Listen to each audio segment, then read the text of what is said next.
নমস্কাৰ ছাত্ৰ ছাত্ৰীসকল, ইউকেএম ষ্টাডিলৈ তোমালোকক স্বাগতম জনাইছোঁ। আজি আৰু এটা নতুন ভিডিঅ'লৈ তোমালোকৰ আগলৈ আহিছোঁ। আজিৰ এই ভিডিঅ'টোত তোমালোকৰ কাৰণে অসমীয়াৰ পাঠ নং 10ৰ কপালেহে গোপাল এই পাঠটোৰ প্ৰশ্ন উত্তৰখিনি লৈ আহিছোঁ। আজি ইয়াৰ প্ৰথম পাৰ্টটো তোমালোকক দিয়া হ'ব। এই পাৰ্টত খালি প্ৰশ্ন উত্তৰখিনি আলোচনা কৰা হ'ব।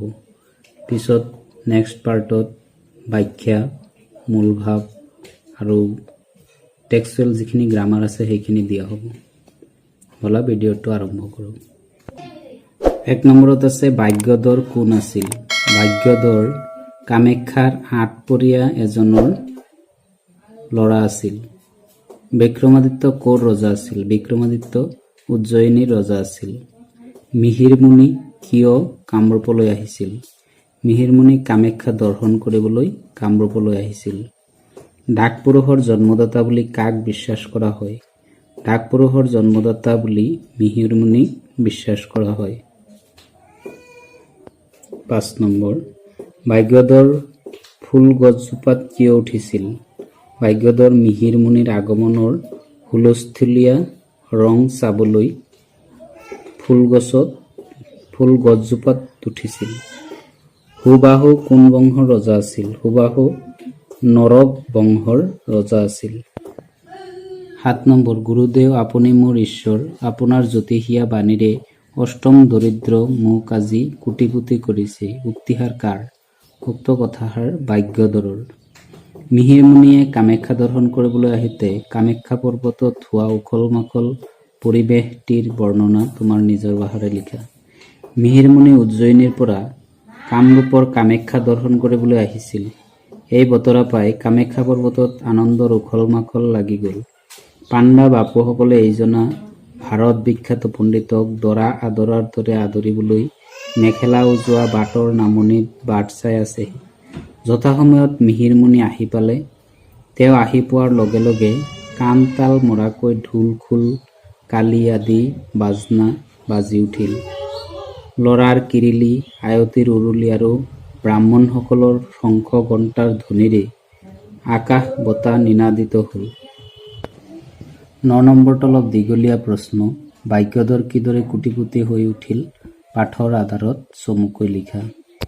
দৰিদ্ৰ ভাগ্যধৰক কোটিপতি কৰিছিল মিহিৰমুনিৰ এষাৰ জ্যোতিষীয়া বাণীয়ে। কামাখ্যা দৰ্শন কৰিবলৈ অহা মিহিৰমুনিয়ে মৰি পৰি থকা নিগনি এটা দেখি সেইটো যিয়ে তুলি ল'ব সিয়ে লাখপতি হ'ব বুলি কোৱাত ভাগ্যধৰে নিগনিটো তুলি ল'লে আৰু সেইটো এজন মানুহৰ ওচৰত বিক্ৰী কৰি পইচা এটি গোটালে। সেই পইচাটোৰে এটেকেলি গুড় কিনি বাটেদি যোৱা মালিকেইজনক সেই গুড় আৰু পানী খাবলৈ দিলে। মালিকহঁতে পুৰস্কাৰ হিচাপে ভাগ্যধৰক কিছু ফুল দি গ'ল আৰু ভাগ্যধৰে সেই ফুল বিক্ৰী কৰি ৰূপ এটকা পালে। তাৰে আকৌ গুড় কিনি পিছদিনাও একেদৰে মালিকহঁতক খাবলৈ দি সিহঁতৰ পৰা পুৰস্কাৰ হিচাপে পোৱা ফুল বিক্ৰী কৰি এইবাৰ ভাগ্যধৰে মুঠতে 10 টকাৰ ৰূপ গোটালে। তাৰ পিছত ধুমুহাই নষ্ট কৰা ৰজাগৰীয়া ফুলনিয়াখন চাফা কৰি পোৱা খৰি বিক্ৰী কৰিও ভাগ্যধৰে 1 কোটি ৰূপ গোটালে আৰু সি 1.5 কোটি ৰূপৰ গৰাকী হৈ পৰিল। ইমানখিনি ৰূপৰ গৰাকী হৈও ভাগ্যধৰে গুড় আৰু পানীৰ বেপাৰ নেৰিলে। এইবাৰ সি 500 গাহীক গুড় পানী খুৱাই সিহঁতৰ পৰা সংগ্ৰহ কৰা গাহ ঘোঁৰা বেপাৰীক বেচি নগদ 1000 চিকাৰূপ বনি ল'লে। এতিয়া ভাগ্যধৰ এজন নামজ্বলা সাউদ। এবাৰ সি কেইবাখনো ডিঙালৈ বণিজ বেহাৰলৈ গৈ সাগৰৰ পৰা চাউনি পাতি বহিল। তীখৰ ভাগ্যধৰে সেই চম্পকনগৰৰ বিখ্যাত সাউদ বুলি ডাঙৰ জাহাজ এখনৰ গৰাকীক পৰিচয় দি জাহাজখনৰ সমুদায় মালবস্তু 1 লাখ টকাত বন্দোবস্ত কৰিলে আৰু মাত্ৰ কেইশমান টকা আগধন দি মালবস্তুখিনি এটা ভাগত ভগাই প্ৰতিভাগ 1 লাখ টকা দৰত আন সাউদৰ ওচৰত বিক্ৰী কৰি দিলে। সেই ধনৰ 1 লাখ টকা জাহাজৰ মালিকক দি হাতত থকা টকাৰে সি কোটিপতি হৈ পৰিল। এইটো হৈছে কেনেকৈ ই কোটিপতি হ'ল সেইটো প্ৰশ্নৰ উত্তৰ। আৰু তোমালোকে ভালকৈ পঢ়িলে দীঘলীয়া হ'লেও তোমালোকে ভালদৰে 2-4 বাৰ পঢ়িবা, নিজেই বনাই লিখিব পাৰিবা। 10 নম্বৰত আছে ভাগ্যধৰে মৰা নিগনিটো কিয় লৈ গৈছিল, পিছত সেই নিগনিটো কি কৰিলে?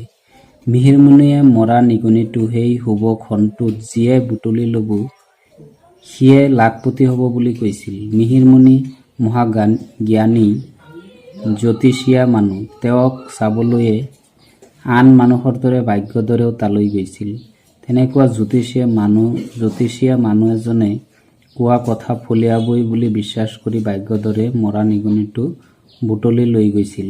পিছত ভাগ্যধৰে মৰা নিগনিটো এজন মানুহৰ ওচৰত এটা পইচাৰ বিনিময়ত বিক্ৰী কৰি দিছিল।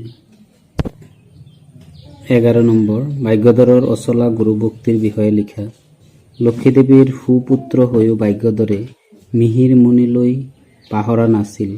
এদিন ভাল দিন বাৰ চাই গুৰুদক্ষিণা লৈ সি মিহিৰমণিক লগ পাবলৈ উজ্জয়িনীলৈ যাত্ৰা কৰিলে।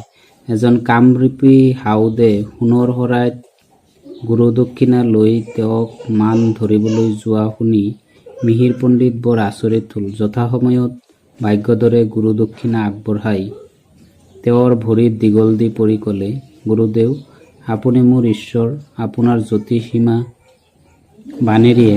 জ্যোতিষীয়া বাণীয়ে অষ্টম দৰিদ্ৰ মোক আজি কোটিপতি কৰিছে। বাসুকীয়ে পৃথিৱীখন মূৰত তুলি লৈ থকাৰ নিচিনাকৈ কামাখ্যা পৰ্বতৰ নামনিৰ এটা মৰা নিগনিয়ে মোৰ সৌভাগ্যৰ পৰ্বতখন মূৰত লৈ আছিল। মই আপোনাৰ ধাৰ কোনো জনমত খুজিব নোৱাৰো। দয়া কৰি এই সামান্য গুৰুদক্ষিণা গ্ৰহণ কৰক। মিহিৰমণিয়ে সকলো কথা পাহৰি গৈছিল।